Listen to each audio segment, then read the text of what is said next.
बार स्वागत है आपका हमारे विशेष कार्यक्रम आपके सितारे में और मैं हूं आपके साथ गायत्री शर्मा। आपके सितारे में हम बताते हैं आपके ग्रह नक्षत्र का हाल और उनका आपकी कुंडली पर प्रभाव। जानते हैं राशि अनुसार आप क्या करें और क्या ना करें जिससे आपका दिन शुभ हो।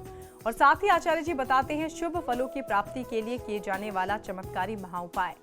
अगर आपके घर में दरिद्रता का वास हो, धन के आने में हो रही हो रुकावट, तो घर में हो सकता है वास्तु दोष। तो आज आचार्य जी बताएंगे कि कैसे आप साबुत नमक से घर का वास्तु दोष ठीक कर सकते हैं। तो फिर देर किस बात की, आइए शुरू करते हैं आज का आपके सितारे।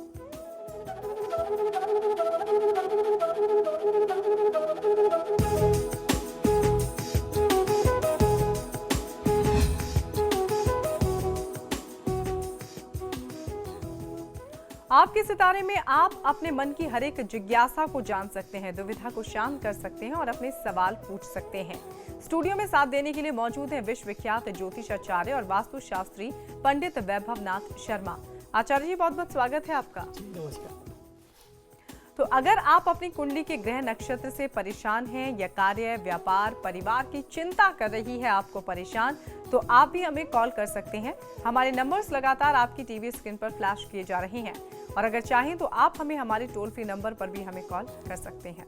आप हमसे सीधी बात कर सकते हैं। हमारा टोल फ्री नंबर है 1800-1026-303। आप इस नंबर पर मुफ्त में कॉल करें। इसके अलावा आप हमें हमारे लैंडलाइन नंबर्स 0120-4646-332 और 0120-4646-327 पर भी कॉल करके हमसे सीधी बात कर सकते हैं। और आइए सबसे पहले जानते हैं आज का पंचांग।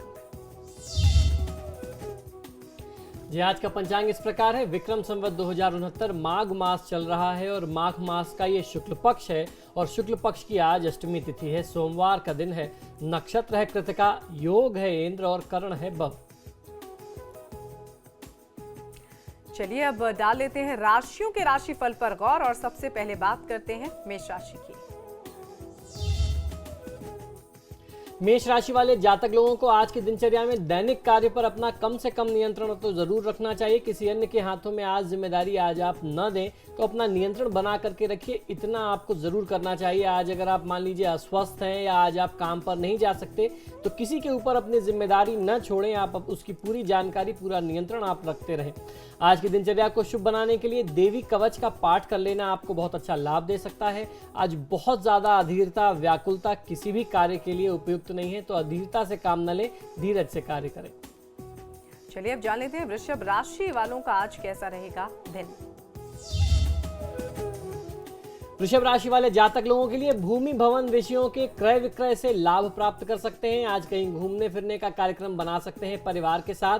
साथ ही साथ आज गणेश आराधना, गणपति देव की आराधना आपके लिए बहुत ज्यादा अनिवार्य है। ओम गंग गणपतये नमः मंत्र का 108 बार जाप कर लेना आपको बहुत अच्छा लाभ दे सकता है। आज आपको वाद विवाद से बचना चाहिए। चलिए अब जान लेते हैं मिथुन राशि का राशिफल। मिथुन राशि वाले जातक लोगों को आज अपने स्वास्थ्य का, विशेषतया अपने नेत्रों का ध्यान आपको बहुत ज्यादा रखना होगा, वो आपके लिए लाभकारी होगा। जरा सी भी लापरवाही आपको स्वास्थ्य में कहीं ना कहीं कुछ अशुभता दे सकती है। आज की दिनचर्या को शुभ बनाने के लिए ओम गुरुवे नमः मंत्र का 108 बार जाप करिए, वो आपके लिए सर्वोत्तम है। आज क्रोध करने से बचना चाहिए। चलिए अब जान लेते हैं कैसा रहेगा कर्क राशि वालों का आज का दिन। कर्क राशि वाले जातक लोगों के लिए बढ़ते हुए पारिवारिक मतभेद आज आपको कुछ तनाव दे सकते हैं। उसके अलावा दिन तो आज अच्छा बीतने वाला है। व्यापारिक क्षेत्र में आज आपको लाभ मिलेगा। ओम जगन्नाथाय नमः मंत्र का 108 बार जाप कर लेना आपके लिए सर्वोत्तम है। आज आपको प्रयास करना चाहिए कि आज आप यात्रा न करें। यात्रा करने में कहीं ना कहीं कोई ना कोई क्षति दिखाई देती है। और चलिए अब अगली राशि यानी सिंह राशि की बात करते हैं। सिंह राशि वाले जातक लोगों के लिए कार्यों की अधिकता के कारण प्रेम विषयों के लिए आज आप समय कम निकाल सकते हैं। तो आज का दिन जो है वो आपको काम में व्यस्त रखने वाला है, तो अपने कार्य क्षेत्र में ध्यान दें, वहां आपको बहुत अच्छा लाभ मिल सकता है। ओम भौमाय नमः मंत्र का 108 बार जाप कर लेने से आपके जो भी बाधित कार्य हैं वो सिद्ध हो जाएंगे। कार्य क्षेत्र का बहुत ज्यादा दबाव भी आज आपको नहीं लेना चाहिए। कार्य का दबाव, कार्य की जिम्मेदारियां एक हद तक लें, वो आपके लिए सीमित रहना चाहिए। और अब जान लेते हैं क्या करें कन्या राशि वाले और क्या करने से बचें। कन्या राशि वाले जातक लोगों के लिए व्यावसायिक क्षेत्रों से संबंधित कोर्ट कचहरी के मामले लंबे खिंच सकते हैं, तो उसमें आपको ध्यान रखना होगा कि बहुत ज़्यादा वाद विवाद जो हैं उसको आप न बढ़ाएं। कोई कोर्ट कचहरी का मामला है तो उसमें भी ध्यान दें। ओम नवग्रह रक्षा कुरु कुरु नमः, इस मंत्र का 108 बार जाप कर लेना आपके हित में होगा। क्रोध से बचना आज आवश्यक है, बहुत ज़्यादा क्रोध करने से आप बचिए। बिल्कुल, आगे भी राशियों पर गौर फरमाएंगे, लेकिन इस वक्त इलाहाबाद से पूनम एक दर्शक हमारे साथ जुड़ गई हैं। बहुत बहुत स्वागत है आपका। हाँ पंडित जी प्रणाम। जी नमस्कार। पंडित जी मुझे अपने देवर के बारे में पूछना था। जी अवश्य बताइए। हाँ, इनका जन्म है 20 मार्च 1984 जी 10:45 रात में, जी बलिया। जी पंडित जी ये फोर्स की तैयारी कर रहे हैं, लेकिन इनका अभी तक सफल नहीं। उनका कैरियर कैसा रहेगा और इनके विवाह में अड़चन आ रही है, इनका शादी जी। कब तक होगा? जी देखिए, इनकी जन्म पत्रिका के अनुसार ये जो समय है वो काफ़ी संघर्ष का समय है। शनि की महादशा चल रही है। शनि तीसरे और चौथे भाव के स्वामी हैं और बैठे हुए हैं उच्च के होकर के 12वें स्थान में। तो जहां तीसरे और चौथे के स्वामी शनि हैं तो निश्चित ही ये संघर्ष को दर्शाता है। वर्तमान समय में अभी 1-1.25 साल तक इनको बहुत ज़्यादा परेशान रहना पड़ सकता है। इस समस्या से बचने के लिए एक बार इनको छाया पात्र का दान कर देना चाहिए। लोहे के पात्र में सरसों का तेल भर करके उसमें अपना चेहरा यानी अपना मुख देख करके शनि के मंदिर में जाकर के शनिदेव के समक्ष या पीपल की जड़ में रखाएं, उससे लाभ मिलेगा इनको। और हनुमान चालीसा का पाठ करें। जहां तक आपने बताया कि ये सरकारी सेवा खासतौर पे रक्षा विभाग में जाने की तैयारी कर रहे हैं, फोर्स में जाना चाहते हैं, तो उसके लिए रास्ते इनके लिए बहुत कठिन हैं, बहुत तैयारी की आवश्यकता है। चलिए, मैं कॉल करने के लिए बहुत बहुत शुक्रिया। रायबरेली से सीमा एक दर्शक हमारे साथ जुड़ गई हैं। बहुत बहुत स्वागत है आपका सीमा जी। प्रणाम आचार्य जी। जी नमस्कार। आचार्य जी, मैं आपसे अपने बारे में जानना चाहती हूँ। मेरी जन्म तिथि है 27 अप्रैल 1982 82 जी 2:22 दोपहर का। जन्म स्थान इलाहाबाद है। मैं ये जानना चाहती हूँ कि क्या मुझे पुत्र का योग है और मेरी हेल्थ अच्छी रहे, क्योंकि मुझे एक बार टीबी हो चुका है, तो हेल्थ अच्छी रहे इसका उपाय बताइए। मैंने माणिक और सुनहरा पहना है। जी देखिए, माणिक और सुनहला दोनों आपके लिए उपयुक्त है। और जहाँ तक संतान की बात आती है तो किसी एक पक्ष को देख करके जवाब दे पाना कठिन हो जाता है। आपकी जन्म पत्रिका के अनुसार कुंडली में पंचम भाव जो संतान का स्थान होता है वहाँ पे केतु की स्थिति को देखते हुए ये कहा जा सकता है कि कम से कम एक संतान की हानि तो अवश्य दिखाई देती है। या तो कोई मिसकैरेज, कोई गर्भ की क्षति हुई होनी चाहिए पहले, या आगे भविष्य में हो सकती है। अगर पहले नहीं हुई है तो आप थोड़ा सा सचेत रहें, अपना ध्यान रखें और नियमित चेकअप करवाते रहें। और ज़्यादा विशेष जानकारी के लिए आपको अपने पतिदेव के जन्म विवरण भी देने की आवश्यकता है। भगवान विष्णु की आराधना, क्योंकि आपकी कुंडली में बृहस्पति की ही दशा चल रही, तो भगवान विष्णु की आराधना, भगवान श्री कृष्ण की आराधना, कृष्ण जी के लिए संतान गोपाल मंत्र का जाप करते हैं उच्च गुणों से युक्त संतान की प्राप्ति के लिए, वो आपको बहुत अच्छा लाभ दे सकता है। चलिए, मैं कॉल करने के लिए बहुत बहुत शुक्रिया। और एक और दर्शक हमारे साथ जुड़ गए हैं संजय हरिद्वार से। बहुत बहुत स्वागत है आपका। पंडित जी प्रणाम। जी नमस्कार, बताइए। पंडित जी, मैं अपनी पत्नी के बारे में पूछना चाहता हूँ। इनके डेट ऑफ बर्थ है 22 अक्टूबर 1973। जी सुबह 8:30 बजे, नजीबाबाद बिजनौर। जी इनका स्वास्थ्य सही नहीं रहता और इन्होंने अभी काम शुरू कराया नया कपड़े का, उसमें भी खास प्रगति नहीं हो पा रही है। जी जी देखिए, इनकी जन्म पत्रिका के अनुसार राहु की महादशा अभी हाल फिलहाल में ही आरंभ हुई है। राहु की महादशा है, अंतरदशा है और प्रत्यंतर दशा राहु की है।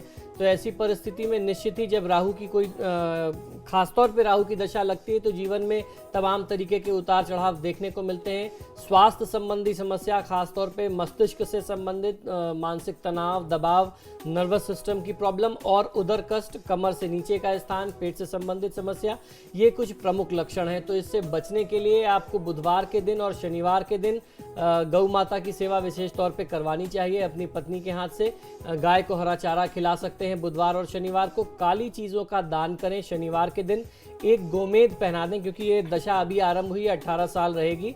तो दाहिने हाथ में मध्यमा उंगली में चांदी में बनवा करके 7 रत्ती का गोमेद पहनाइए। स्वास्थ्य और व्यापार सब ठीक हो जाएगा। चलिए, मैं कॉल करने के लिए बहुत बहुत शुक्रिया। विनय एक दर्शक मुरादाबाद से हमारे साथ जुड़ गए हैं। बहुत बहुत स्वागत है आपका।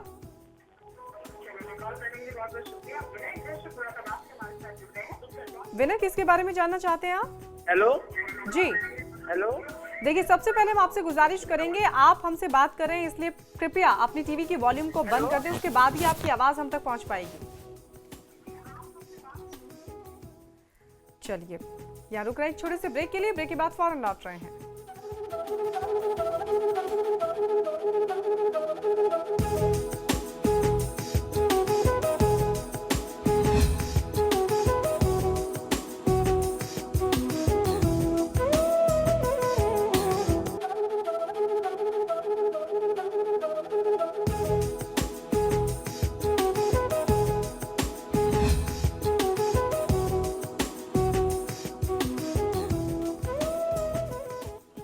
ब्रेक के बाद स्वागत है आपका। तो ब्रेक पे जाने से पहले हमने जाना कन्या राशि तक राशिफल, और आइए अब बात कर लेते हैं तुला राशि की।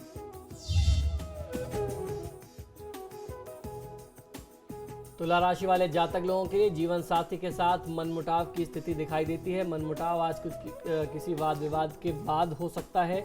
दूसरों के अधिकार को दिलाने के लिए आज आप सदैव आगे रहेंगे, ऐसी स्थिति दिखाई देती है। आप दूसरों के लिए आवाज उठाएंगे।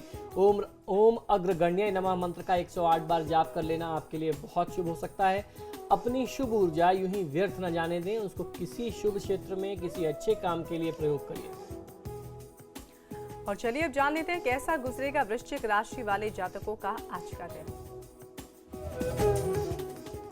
वृश्चिक राशि वाले जातक लोगों के लिए आपके परिजनों रिश्तेदारों से मेल मिलाप के योग आज बनते हैं। सफलता की प्राप्ति से आपका आत्मविश्वास वापस आएगा, जो काफी समय से जिसकी आपके अंदर कमी थी, खोया हुआ विश्वास था, आज आप उसे प्राप्त कर सकते हैं।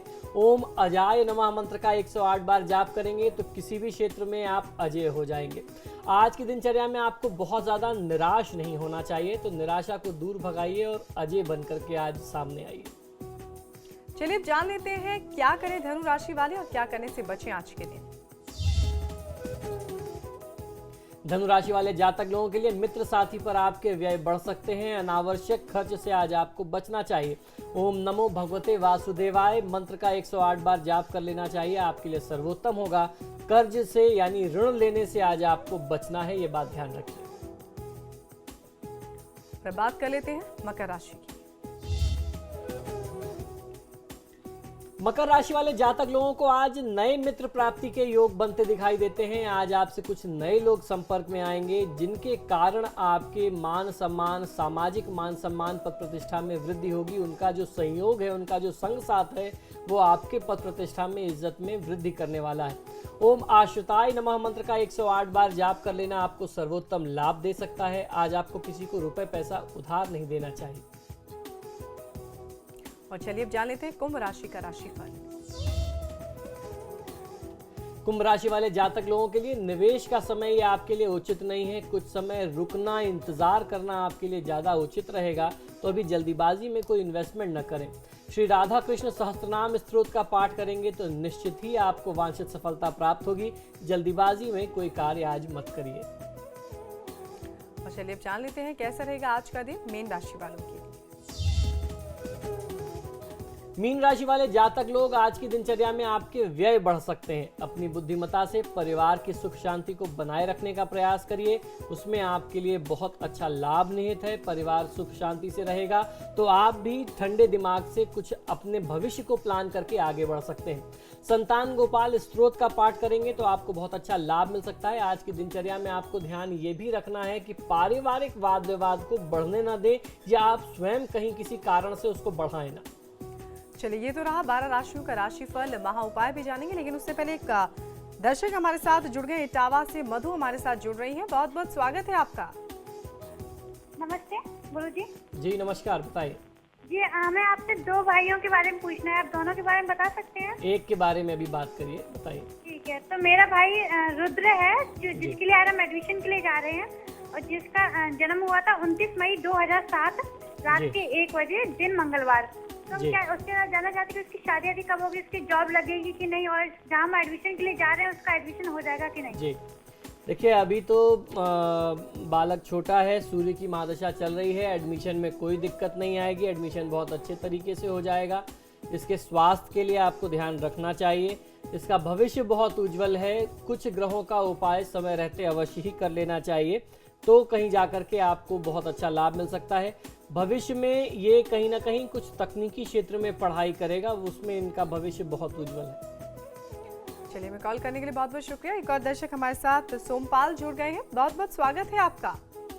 हेलो जी, ये पूछना चाहते हैं कि हम प्लॉट लेना चाहते हैं, जमीन खरीदने के लिए, मकान बनने के लिए, क्या उचित समय रहेगा क्या? अपनी डेट ऑफ बर्थ बता दीजिए। 23/1/1978। जी, जन्म का समय?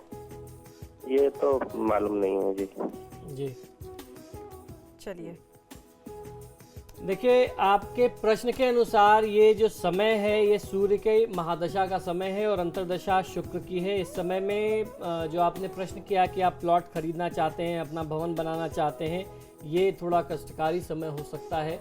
ये जो प्रश्न लग्न है आपकी बात का पूरा तरीके से समर्थन नहीं करता है, तो ऐसी परिस्थिति में आपको सूर्यदेव की आराधना करनी चाहिए। सूर्यदेव को आप नियमित तौर पे तांबे के पात्र से जल दें और उसके साथ साथ किसी ब्राह्मण और ब्राह्मणी का जितना सम्मान करेंगे, आदर सत्कार करेंगे, दान दक्षिणा देंगे शुक्रवार और गुरुवार के दिन, वो आपको बहुत अच्छा फायदा देगा, तभी कहीं आपका काम बन सकता है।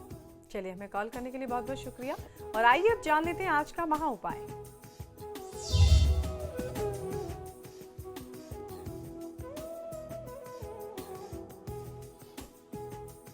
आज का महा उपाय जो है वो हर व्यक्ति के लिए, हर परिवार के लिए, हर घर के लिए बहुत ज़्यादा आवश्यक है। वो इसलिए कि ये जो मैं आज आपको उपाय बताने वाला हूँ, इसमें किसी भी प्रकार का कोई भी पैसा आपका लगना नहीं है।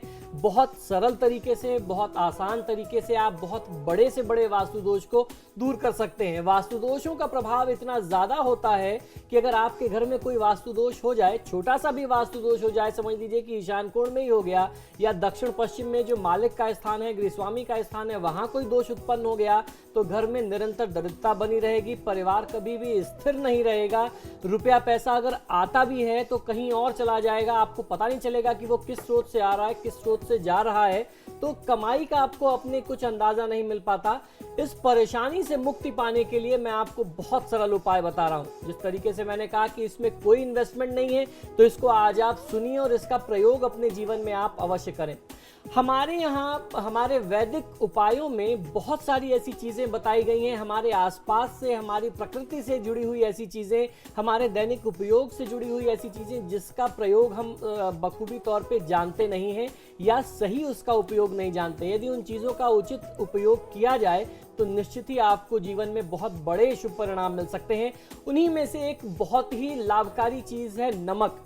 जो पुराने समय में नमक इस्तेमाल किया जाता था घरों में खाने पीने के लिए, समुद्री नमक कहते हैं, कहीं कहीं उसे खड़ा नमक भी कहते हैं, आज भी वो बाजार में बहुत आसानी से उपलब्ध है। अगर आप 10 रुपए का लीजिए तो वो किलो से ज़्यादा मिलता है। बहुत ज़्यादा प्रभावशाली माना गया है वास्तु दोष को दूर करने के लिए। तो यदि आपको मालूम है कि आपके घर के किसी कोने में वास्तु दोष है या आपको ये भी जानकारी नहीं है कि कहाँ दोष है कहाँ नहीं है, तो आपको करना ये चाहिए कि किसी मिट्टी के पात्र में या चीनी मिट्टी के पात्र में आप समुद्री नमक, कुछ खड़े नमक जो है घर के अलग अलग स्थान में रख दीजिए। उसको जिस तरीके का दोष हो, अगर बहुत ज़्यादा दोष है तो आप हर 2 दिन पे या 1 सप्ताह में एक बार, हर संडे आप उसको चेंज कर सकते हैं। आप इस नमक को वहां से उठा करके घर से बाहर फेंक दीजिए और वहां पे फिर से एक बार नमक रख दीजिए। नमक रखने का कारण यह है कि नमक में नकारात्मक ऊर्जा को अपनी तरफ आकर्षित करने की क्षमता होती है। वो जितनी भी नेगेटिव एनर्जी होती है उसको अपने अंदर खींच लेता है और वहां पे शुभ ऊर्जा का विकास करता है। नमक जिस भी स्थान में खुला रखा जाता है वहां पॉजिटिव एनर्जी का भंडार हो जाता है, क्योंकि वहां की नेगेटिविटी सब दूर हो जाती है, सारी गंदगी जो है वो उस नमक के अंदर आ जाती है और वह स्थान जो है वो शुभ और शुद्ध ऊर्जा के साथ संचारित हो जाता है। साथ ही बिना किसी बड़े खर्च के नकारात्मक ऊर्जा को दूर करने के लिए जादू टोना, नजर का लगना अगर है तो उस घर में भी ये रखा जा सकता है। हर प्रकार के दोषों को दूर करता है, इसलिए घर में कोई भी शुभ काम करने से पहले नमक का पोछा आपको अवश्य लगा लेना चाहिए। मन में यदि बहुत खिन्नता है, बहुत उदासी आ रही है, आपको कहीं भी सारी चीजें होने के बावजूद भी बहुत अंदर से खुशी नहीं है, कोई एक अनजाना सा भय बना हुआ है, चिंता आपको बहुत ज्यादा रहती है, तो दोनों हाथों में साबुत नमक रख करके आपको कम से कम 5 मिनट बैठना चाहिए और फिर आप अपने हाथों को वॉश बेसिन में धो लें। तो जितनी भी आपके अंदर की नकारात्मक ऊर्जा है, आपके आसपास की जो नकारात्मक ऊर्जा है वो दूर हो जाती है। या उसका दूसरा उपयोग आप ये कर सकते हैं कि नमक को थोड़े से गुनगुने पानी में डाल करके आप स्नान कर लें, तो आपके अंदर की जो भी नकारात्मक ऊर्जा है, गंदे विचार हैं, वो दूर हो जाएंगे और आप शुभ ऊर्जा से संचारित होंगे। नमक को कहीं इधर उधर नहीं फेंकना चाहिए कि वो किसी के पैरों में आए या कोई उसको लांघ सके। नमक हानिकारक चीजों को नष्ट करता है, फफूंदी भी नहीं लगने देता है। लेकिन साथ ही में आपको ये भी ध्यान रखना है, खासतौर पे गृहिणियों को, कि अपने किचन में यानी अपनी रसोई में आप नमक कहीं खुले स्थान में ना रखिए, क्योंकि अगर वो नमक खुले स्थान में रखा जाएगा तो फिर वही काम करेगा, सारी नेगेटिविटी, सारी गंदी ऊर्जा अपने अंदर खींचेगा और आप उसको भोजन में प्रयोग करेंगे तो वो लोगों के, आपके परिवार के लोगों के शरीर में किसी और माध्यम से नकारात्मक ऊर्जा फैलेगी। तो नमक के प्रयोग को आप अपने जीवन में बहुत अच्छे से इस्तेमाल कर सकते हैं अपनी शुभता, संपन्नता के लिए और वास्तु दोषों को बिना खर्च के, बिना किसी बहुत बड़े तोड़फोड़ के दूर करने के लिए। चलिए, बिल्कुल आचार्य जी, कार्यक्रम में हमारा साथ देने के लिए आपका बहुत बहुत शुक्रिया। नमो नारायण। और अब वक्त हो चला है आप सबसे भी इजाजत लेने का। कल फिर हाजिर होंगे इसी वक्त, तब तक के लिए नमस्कार।